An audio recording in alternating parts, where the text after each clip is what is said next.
He pointed to the chairs over there. He said, see those 2 chairs over there? I sat right in that chair next to Barack Obama, and I asked him, what's the biggest problem you face? What is the biggest problem the United States faces and that I will have to deal with? And he said, Obama said, you will go to war with North Korea during your time in the White House. That will be your biggest problem. And I said to him, well, have you called him? And he said, no, I haven't called him. He's a dictator. He's a dictator. I haven't called him. He's a dictator. And then the president looked at me and the others standing in the Oval Office with him, which was his deputy assistant to the president for communications, Bill Shine, and Sarah Huckabee Sanders at that time, press secretary. He looked at all of us and he said, stupid. So I guess that was his instinct. You got a problem with somebody, you call him. And that's what he did with Kim Jong-un. Just why is a presidential historian receiving death threats for writing an officially sanctioned book about an American presidency? In the eyes of Doug Wead, who was given unprecedented access to people associated with the Trump presidency, what are its distinguishing features? And what do President Trump and his family have to say, for the record, in their own words? This is American Thought Leaders, and I'm Jekielek. Today we sit down with Doug Wead, a best-selling author who has interviewed 6 presidents, first ladies and their families. Earlier, he served as a special assistant to President George H.W. Bush. Doug Wead, wonderful to have you on American Thought Leaders. Thank you. Thank you, Jan. So, Doug, we're in unprecedented times today.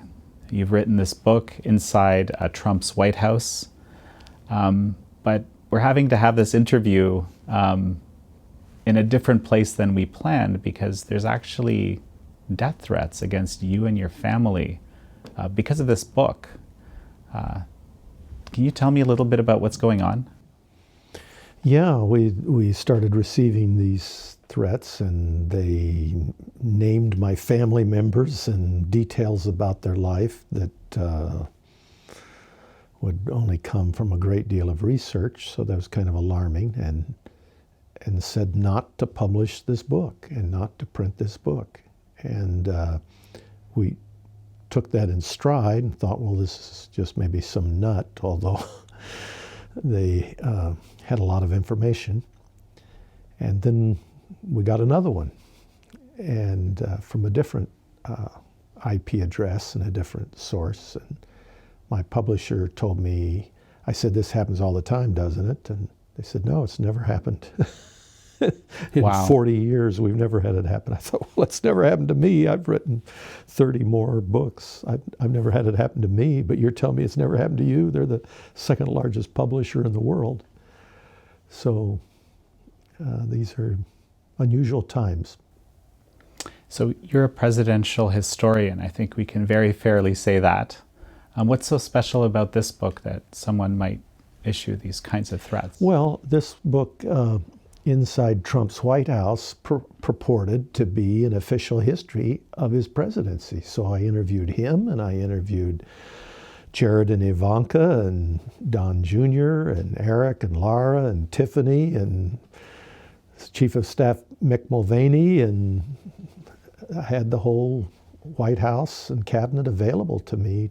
I interviewed some of the hostages that had been taken. I interviewed the foreign minister of Mexico. I had access to all these people. So here was an official history. There are all these anonymous books and Right. books with anonymous sources, and and they're filled with fake stories. So I, like everybody else, I read them, and it nags on me. Why doesn't anybody go on record? So I wanted to write an official history book because I love history, and when historians come back to this time, they're going to be looking for primary sources. They're not going to be looking for hearsay, And they won't care what some commentator says on CNN or Fox or anywhere else. They're going to want to know, what did the president say? What did Jared and Ivanka say? What did Don Jr. say? What did Tiffany and Laura and Eric, what did they say? And that's what I wanted to capture. You know, Doug, you actually got some remarkable access. I mean, one of the things that really kind of stunned me was that the president basically handed you his personal correspondence with Kim Jong-un. And that's remarkable. And I think he said that you can read it, you can't copy it, you can't take it anywhere, but you can read it. And so this I don't think anyone's had any access to this material. He's very, very instinctive. And he told me, I asked him, why are you doing this? He said, and he named one of the greatest presidential historians of all time, came to Mar-a-Lago and kissed for a whole week. Now he's on TV getting paid money to attack me. He says, I have to feel chemistry with someone, and I feel chemistry with you. That's how he explained it. But when I walked into the Oval Office for the interview that you're mentioning, he was holding Kim Jong-un's letters. He was holding them above his head like this and waving them, and like I'm a little dog, a little puppy, and he's got the treat up here. And he had just decided that morning, I'm going to let you voice record me. I'm going to give you access to everybody in the family, everybody in the White House. He made the decision instinctively. And he said, here I have Kim Jong-un's secret correspondence. They don't want me to give this to you. They don't want you to see this, but I'm going to let you read it.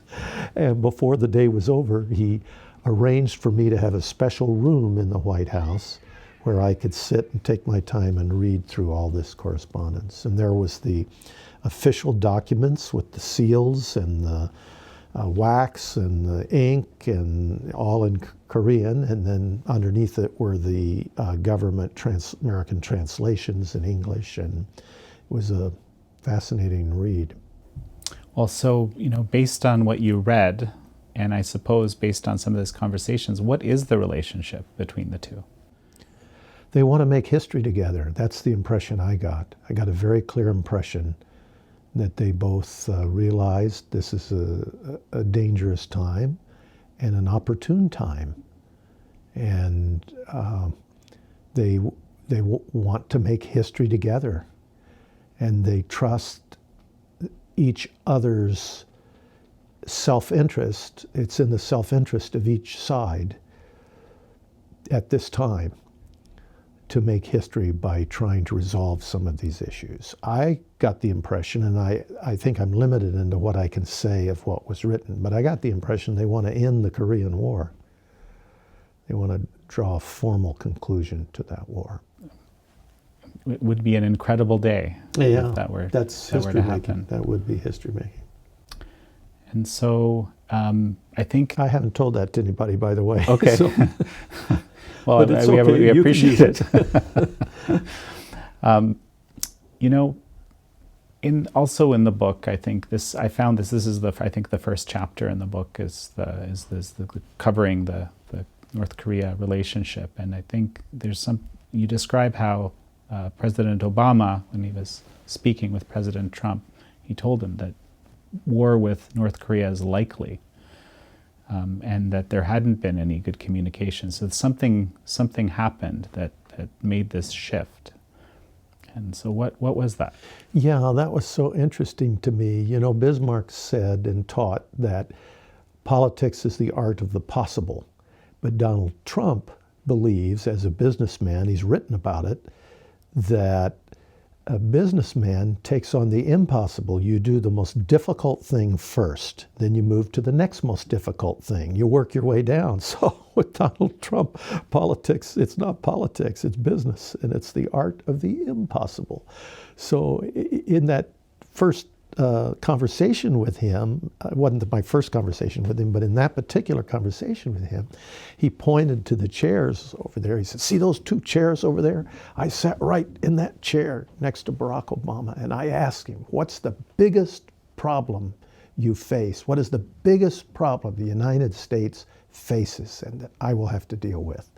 And he said, Obama said, you will go to war with North Korea during your time in the White House. That will be your biggest problem.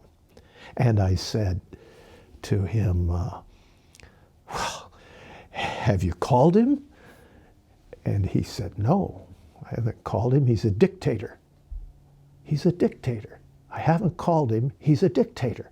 And then the president looked at me and the others standing in the Oval Office with him, which was his deputy assistant to the president for communications, Bill Shine, and Sarah Huckabee Sanders at that time, right, press secretary. He looked at all of us and he said, stupid. So I guess that was his instinct. You got a problem with somebody, you call them. And that's what he did with Kim Jong-un. And then this led to this correspondence, which suggests to you that there's a good relationship. I mean, against all odds, in some kind of against all odds. Yeah. Fascinating.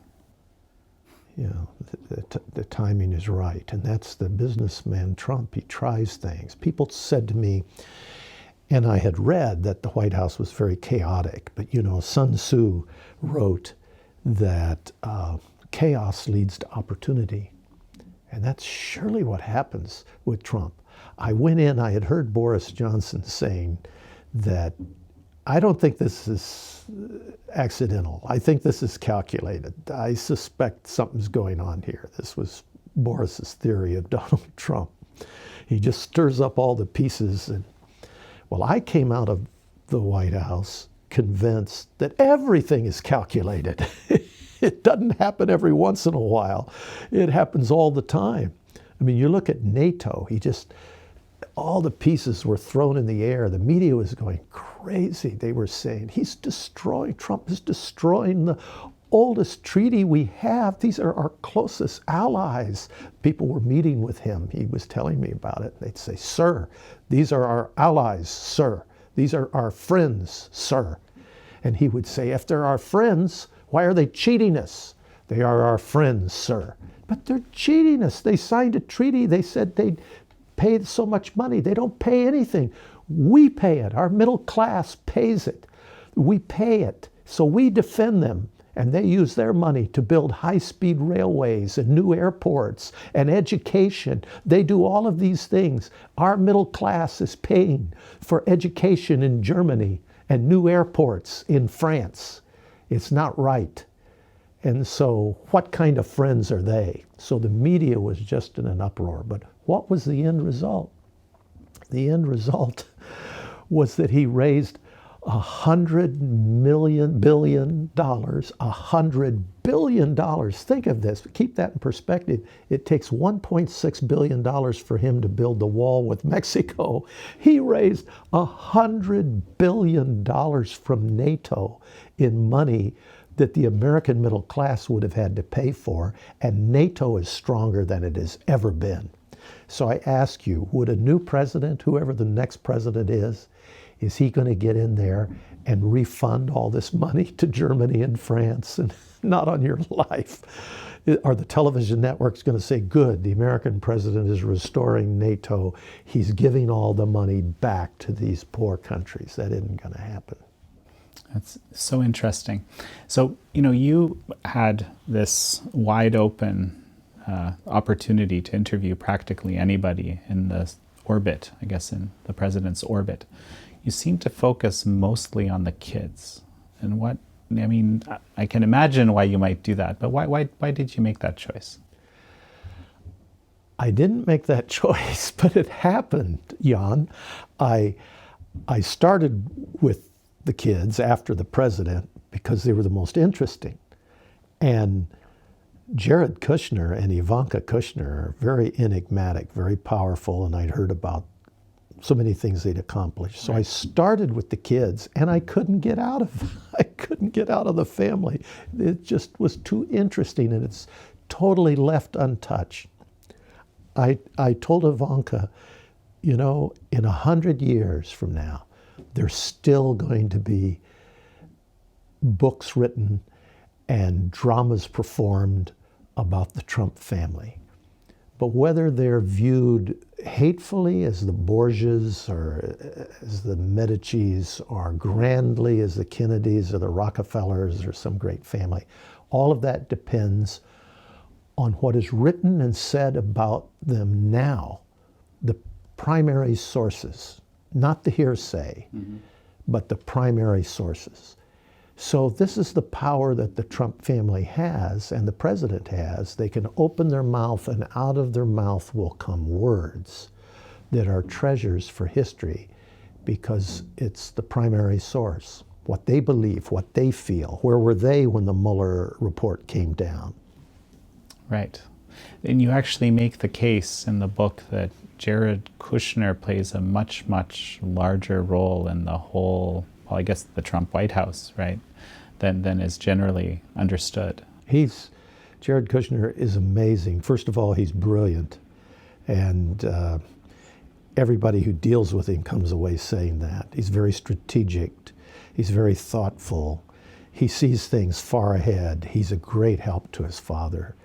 When he travels around the world, he doesn't have to sit down like an ambassador with another ambassador and get their pictures taken and read formal papers. He'd have to sit down with the Secretary of State and go through all this protocol and deal with all the politics at every level that they have to deal with.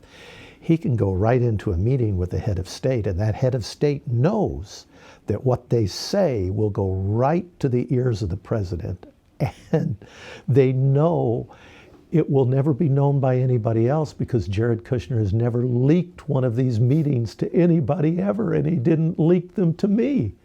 So he is so absolutely careful that he's become indispensable to the president. And as the Foreign Secretary of Mexico said to me, his clarity is just stunning. We're talking about Jared Kushner now. He said to me that if it weren't for Russian collusion, they wouldn't have been able to turn around the economy because they wouldn't have been able to deregulate. Really? All these regulations, they deregulated all these regulations. Absolutely. And if the media had been on it, they would have stopped it. They would have shown a family crying here, a little child here. How can the president do this? Look what he's doing now. They would have blocked and fought every regulation, every step of the way. Fascinating. It turned around the economy. It gave jobs to the poorest of the poor. It took 6 million people off of food stamps. It fulfilled every dream that Hubert Humphrey and LBJ and Martin Luther King ever had for the poor people in this country or the disenfranchised minorities in this country. He let more nonviolent prisoners free than Barack Obama. He did all of these things, and he could do them because the government and the media was focused on this Russian collusion nonsense. So this is, I haven't heard this perspective before. It's Jared's perspective. So this is, I mean, is it a silver lining, or is this the 4D chess or whatever that No. people talk about? I think it was a silver lining. Yeah. I don't think it was intended, but it was a consequence. At one point, Jared said to his father-in-law, as bad as this Russian collusion is, the great thing about it is you are completely innocent. They could have pursued some business deal or something some regulation in business, and they picked the one thing that is so ridiculous. So that was the gift of the Russian collusion. Well, no, and I think when we were speaking earlier, you mentioned that the Trump kids are actually, when they are traveling, they get pulled in to discussions with sometimes even heads of state about this Russia collusion. Can you tell me a bit more about that? Yeah, the Trump kids travel a lot, so they're all over the world, Africa, Europe, Asia, all the time. And I was startled by this story.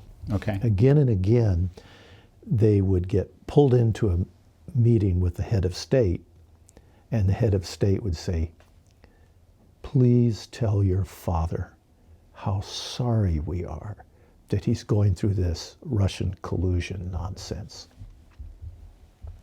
When I heard that, I realized, because I wrote the book, All the President's Children, and I know if you have a different perspective, there's things you can see that you otherwise can't see, that just, it did when I wrote All the President's Children. I started seeing history, things in history that otherwise I wouldn't have noticed. Okay. And sure enough, this perspective, so these heads of state, of course, they knew that Russian collusion was phony. Of course they did. They couldn't function without knowing. You can't be the president of France or the prime minister of England or some dictator in North Korea or Iran. You can't be prime minister of Australia. You can't be Benjamin Netanyahu and not know whether or not the president of the United States, the man you're doing treaties with and deals with, who provides you the defense for your country, Saudi Arabia wouldn't exist if it weren't for the United States, Trump says. You can't rely on him if he's a Russian agent, which means that Benjamin Netanyahu, as soon as the story appeared in the New York Times, he picked up the phone and called the director of the Mossad, probably, and said, I want an explanation on this by 6 p.m. tonight. Okay. Not 2 years from now when the Mueller report comes in. They knew. There's 120 intelligence agency services in the world, all the way down to the lowly ASIS, Australian Secret Intelligence Service. They've got $164 million to spend, the ASIS.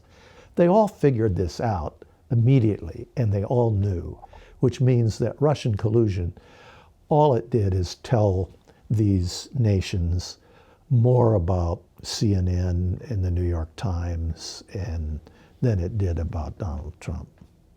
No, it's again another very fascinating perspective on the Mueller report and Russia collusion, in quotes.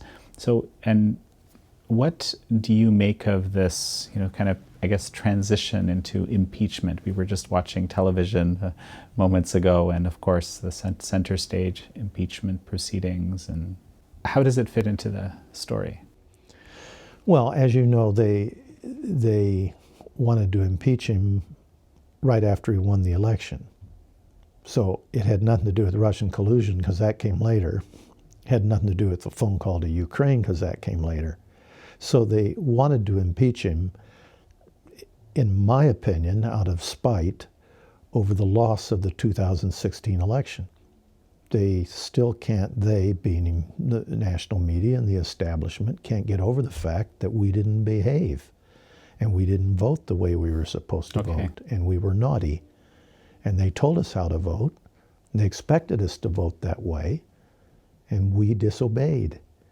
We have this DNA in America, they say, okay, you can choose this or you can choose this, but I would choose this.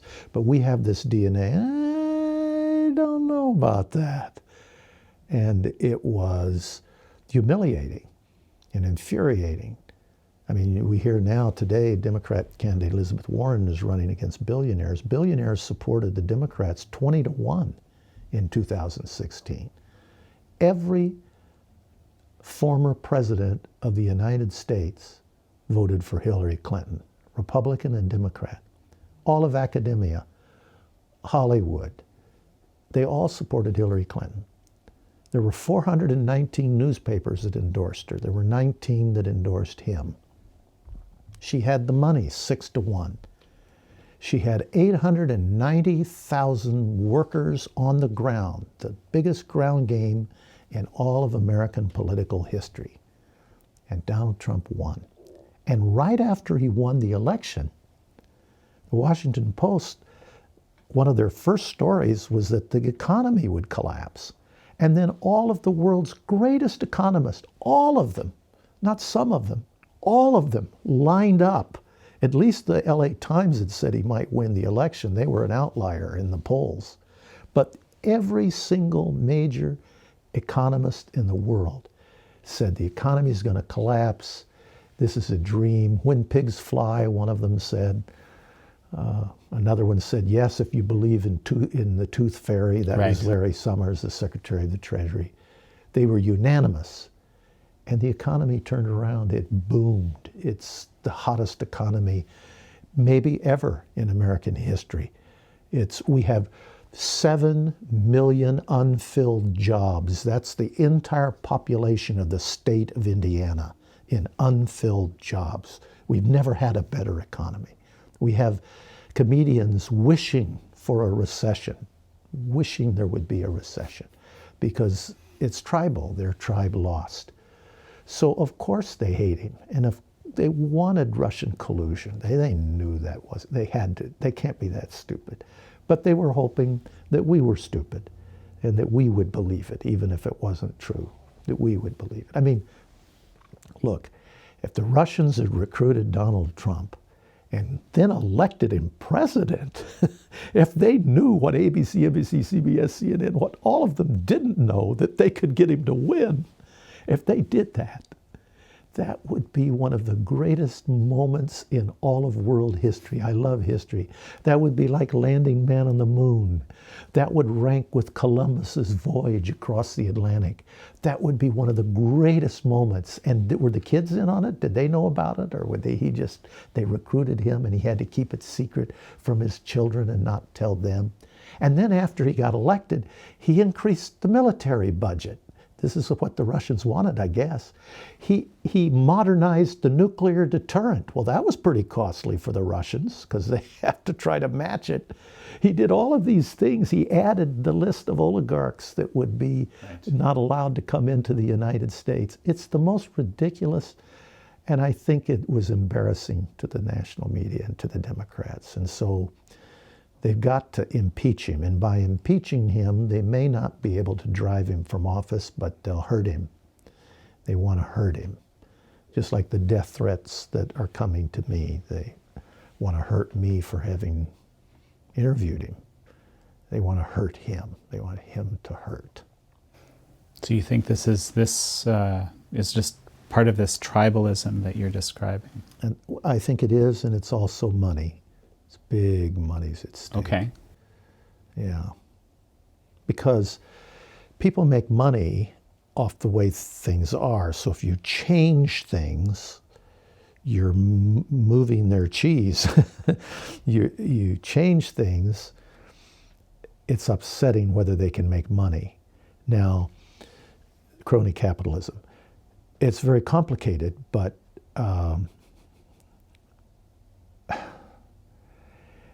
the Federal Reserve, the Import-Export Bank, the environmental regulations are used to create monopolies.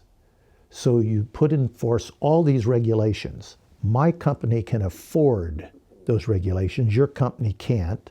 So I drive you out of business. I add more regulations, till finally I drive your company out of business. I get money direct from the Federal Reserve. You don't.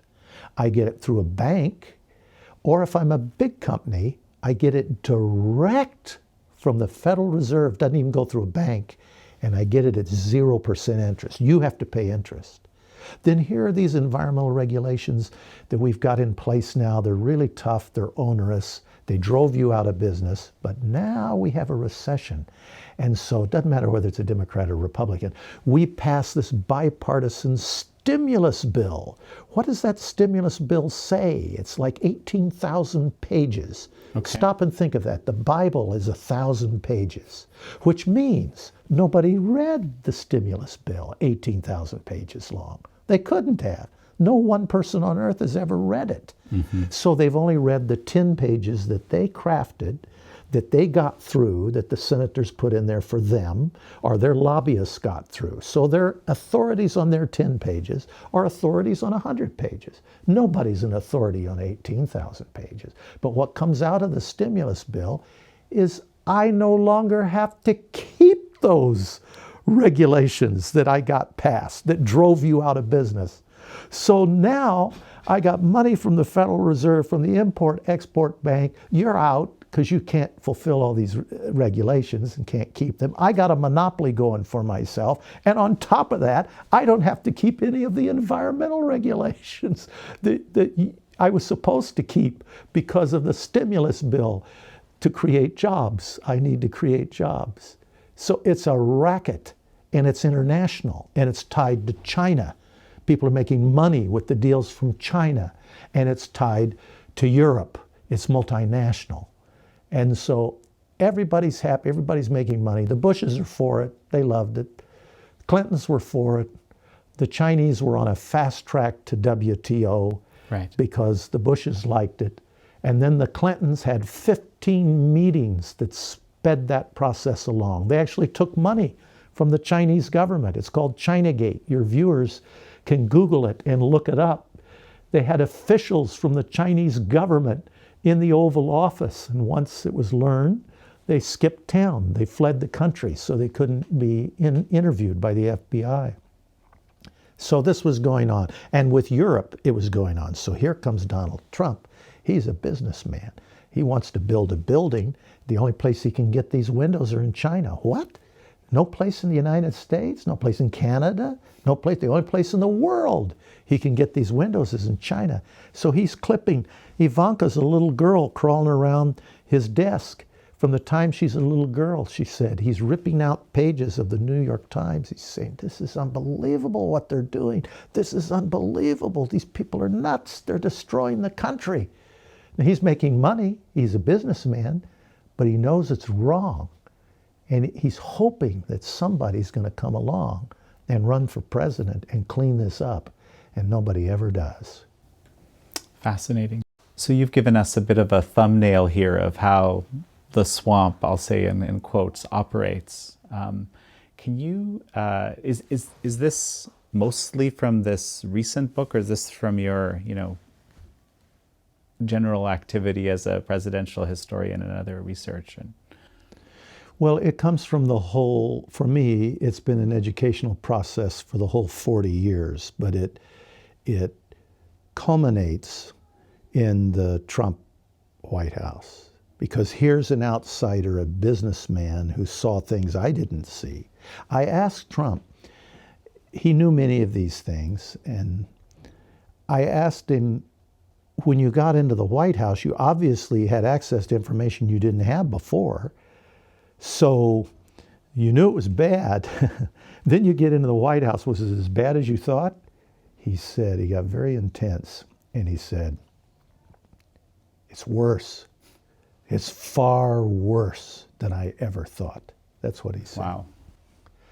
So he knows that America's in trouble. America's had a generation or two that has been taken down this road by elites.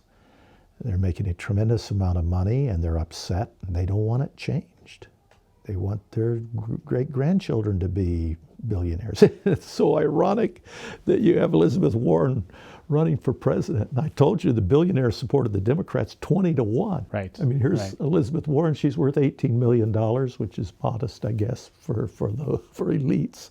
But she gets paid $350,000 to teach one class at Harvard University. And Harvard University has, what is it, $37 billion in an endowment fund. And she wants education to be free. So she wants these students to be able to have pay to go to Harvard and have all of it paid for with taxpayer dollars. So as if Harvard needs more money. So that's the academic racket. Oh, fascinating. Is there, I was thinking about this. Is there any one particular set of conversations with, basically anyone that you have in the book that really kind of changed your perspective on the president himself? Well, my whole perspective on the president changed immediately when I met him. He's a dynamic personality. He's a great listener. And Jan, that's a real education for me, because I've interviewed 6 presidents of the United States, and they're all great listeners. In fact, that's the only common denominator I can find among them. And I remember at one time I published a magazine, and this was back, I guess, in the 70s or 80s, and our team sent out across the world, and we interviewed Jimmy Carter, Yasser Arafat, Menachem Begin, who at the time was Prime Minister of Israel, Walter Mondale, who was going to be the next nominee for president after Carter, and George H.W. Bush, and Reagan. We brought all these back, and Ted Kennedy, we interviewed him. So we all met together and we said, well, these are all great men.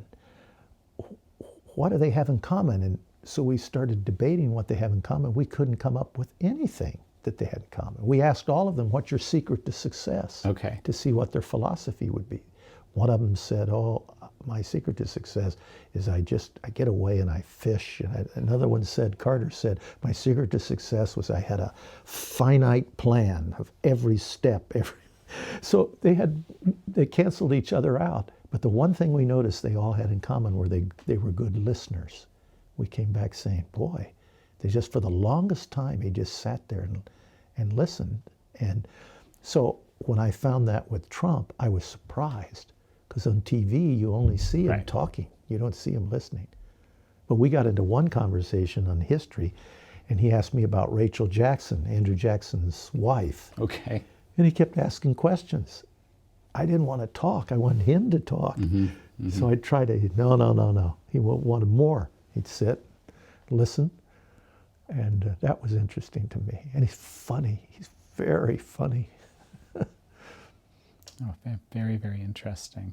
So you write about this relationship, of course, with Kim Jong-un, but that's not the only relationship that the president has been building.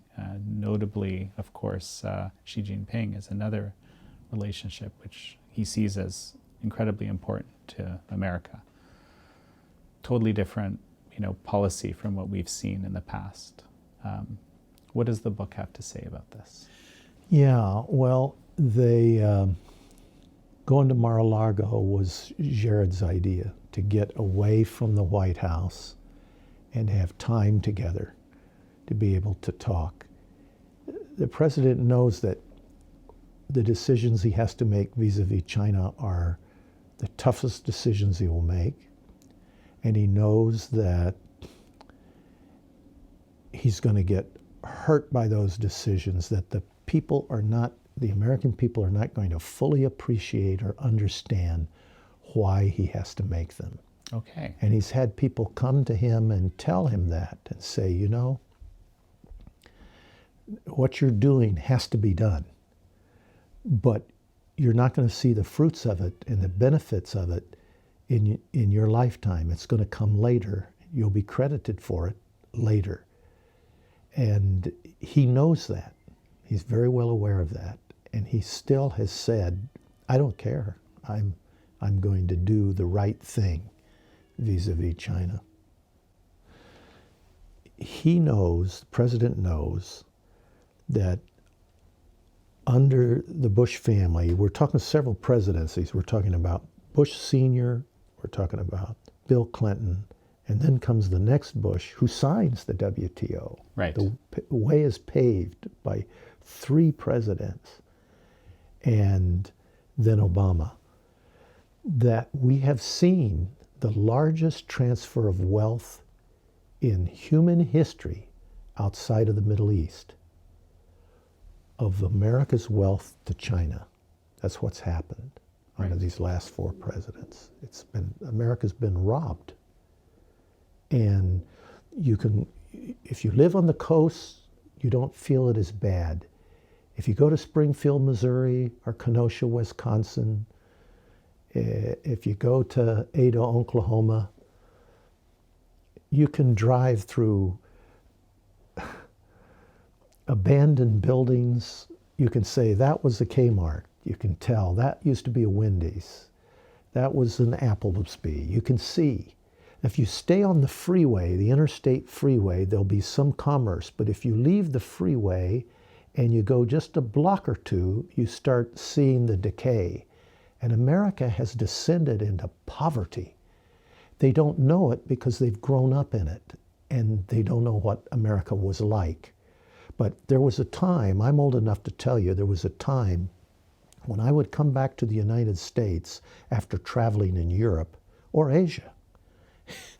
And it was paradise. The freeways American freeways were fantastic. Our airports were fantastic. Now they're junky. They're in decay. Yeah, huge infrastructure challenges across the board, right? Yeah. And you can go to Europe and you see these massive, wonderful, beautiful highways and these high-speed railways and these gorgeous airports that go on forever. In Singapore, in Seoul, and you can see what's happened. But in China, the wealth, the largest nation in the world, imagine how much money it's taken to pull China out of poverty. And the American middle class have done that. They've lost their wealth, their value. The one thing the Americans had was their home, and it would appreciate in value, and they'd have that, their home. And then the government came in and just took that away. And they blame themselves. It's interesting. You meet Americans and, oh, I didn't invest well, They blame themselves. They don't see that wherever there's money, there's somebody ready to take it. And these big multinational companies have taken it. But it brings up another interesting question. Okay. If all that's true, if all that crony capitalism is true, why has the stock market taken off? Why has the economy boomed? Why have these companies reinvested and made money? Why are they cooperating with Trump? He had them in there from the beginning, these big corporate people. And he said, I know what you want. You want profits. I want jobs. You got to figure out how to get me jobs. If you want me on your side, you get me jobs for the American people. I'll find a way to help you get what you want if you get me what I want, which is jobs. So they're working together. But the reason the stock market has taken off is so many of these companies, Jan, so many of these companies imagine that their competitor is cheating better than they are. Okay. So they think, we're a good company. I believe in our product. I believe in our company. We could work without cheating. We could work in the free enterprise system. We got a good product. We could make it work because they suspect that the company next door is cheating better than they are. They're getting more money than they are from the government, or they're benefiting from the bad regulations better than they are. And they always suspect that they're not doing as good. So they're ready to go back to free enterprise and to free markets. They're ready to do it. Let's do it. Let's compete. Fascinating. One of the I guess charges against the president often is, well, he's a billionaire. He's been silver spoon baby, so to speak. Mm-hmm. And how can he possibly connect with this the downtrodden class of America, right? The people that lost a lot in the heartland, as many people have argued in a number of excellent books I've read. He's taking advantage of these people. I've heard this a lot. What does your book have to say about this? Well, from firsthand sources. Yeah, I can understand that. I don't know. It's happened before. It happened with Teddy Roosevelt, who took on the big companies, monopolies of his day. It happened with FDR. I've got a book on my bookshelf here called A Traitor to His Class, which was about FDR. So it's not uncommon for someone who comes from wealth to become a champion of the ordinary person. But it's pretty hard to refute the numbers. I mean, right. What can you say about those numbers? That's really, really hard to do. I'll tell you this. Herbert Hoover was a president that this media would have loved. He was politically correct. He was deeply compassionate. He fed Europe at the end of World War I. He used more government than any president up till his time. FDR used much more, but Up till that time, no one had used the government to help the poor as much as Herbert Hoover had. Okay. He was brilliant. He was presidential, even courtly, and he was an engineer. But we descended into poverty. We had 17 million unemployed. People couldn't keep their homes. Hoovervilles, they called them. They sprang up near the garbage dumps of major cities. They had no running water. They had no sewage. Here were people scrounging, crawling like spiders among the garbage to find food to feed their children. This is poverty. It's heartbreak. It's terrible. So when you have Bill Maher say, I hope we have a recession, I hope we don't. I hope America can keep. We're in an era of peace and prosperity. We haven't had that in 40 years if we had a president that hasn't started a hot war. Think of that. Now, we may still go to war with Iran. That may happen under Donald Trump's watch. It could happen. But up till this moment, so far, he's the first president in 40 years not to have started a hot war. So peace and prosperity, what more can you ask for? Okay. I mean, and that's what the message I think that the president and in his campaign is trying to get out, right, to Americans. So, you know, actually, this is another a big question. We talked about the media a little bit earlier. What's the reception to your book among the media? Well, a book about Trump has to be not only against Trump, it has to be overwhelmingly against Trump, or the media is going to pan it. So there's been a lot of curiosity about the stories I tell that come from inside the White House, because they never had them before. I mean, we've got Tiffany, the night they go to Buckingham Palace, you know, in their beautiful gowns and tuxedos.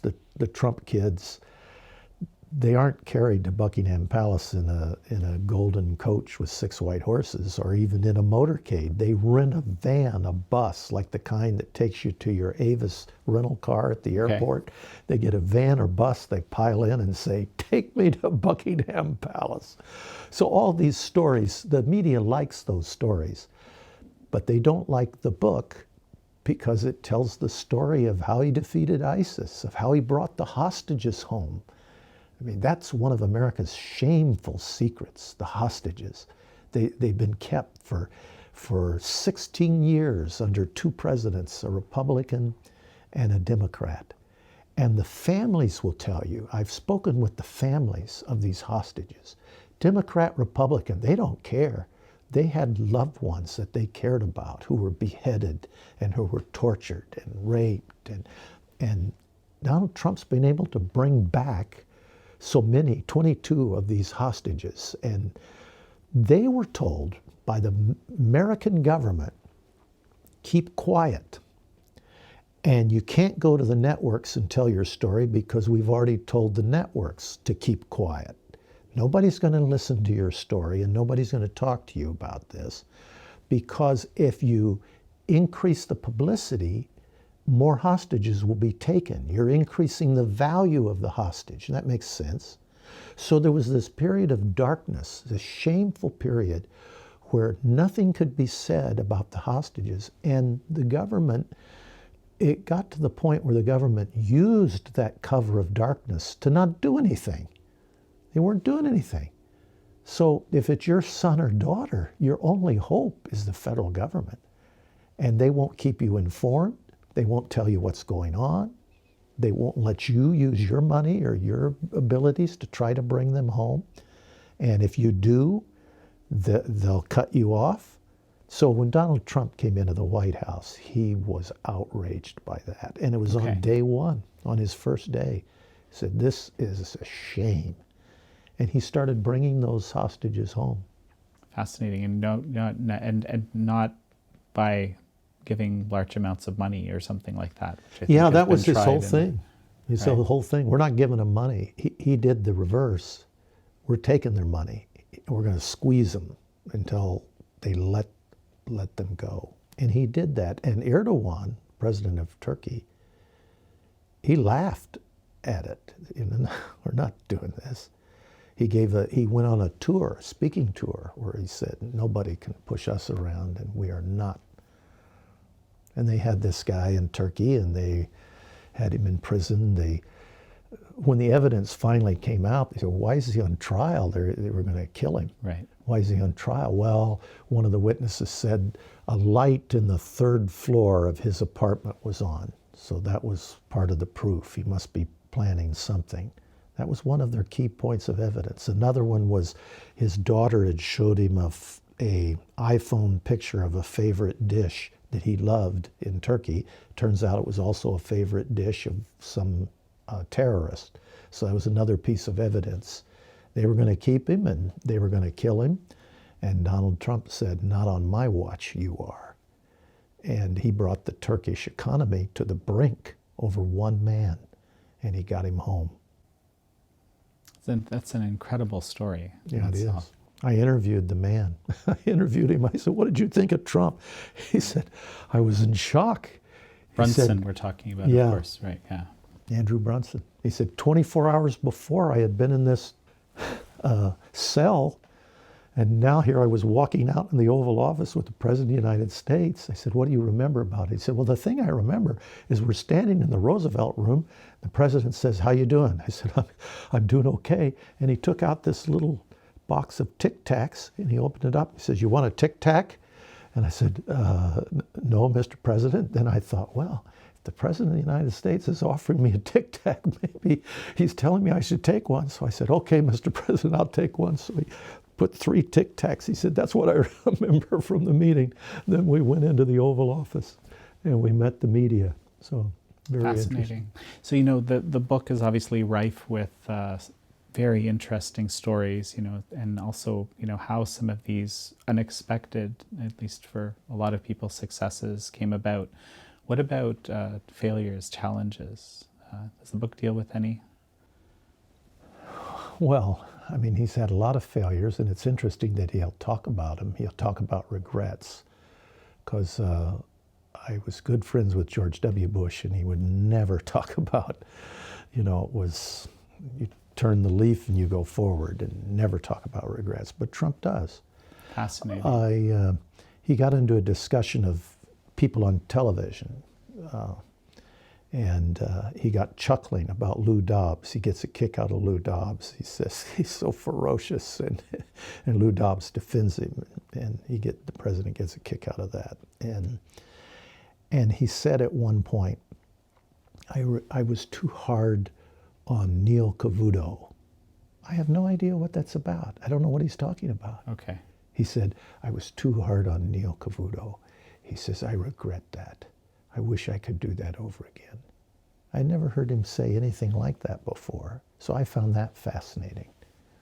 So very, very interesting. So apparently there are moments where he thinks he said it wrong or did it wrong, and he acknowledges that, because he did to me on that occasion. Now that you know, the book is coming out, I think, on the 26th of November. That's right. So what's the big hope for you that your readers of the book will take away? Well, first I'd like to live. That would be a start. I certainly hope so as well. Yeah. Yeah. And I don't care what the reader takes away. What I wanted to do was get accurate stories, real stories, down on paper, truth on paper. I want them to believe whatever they want to believe and take whatever they want to take. I'd like to hear their opinions. I want to read their books. But my job, as I saw it, was to get in there, get the stories, get the facts, and then get out. And I'm writing for history. I'm writing for 100 years from now, 200 years from now, and anybody that's interested in it now. Doug, thank you so much for taking the time. Thank you, Jan.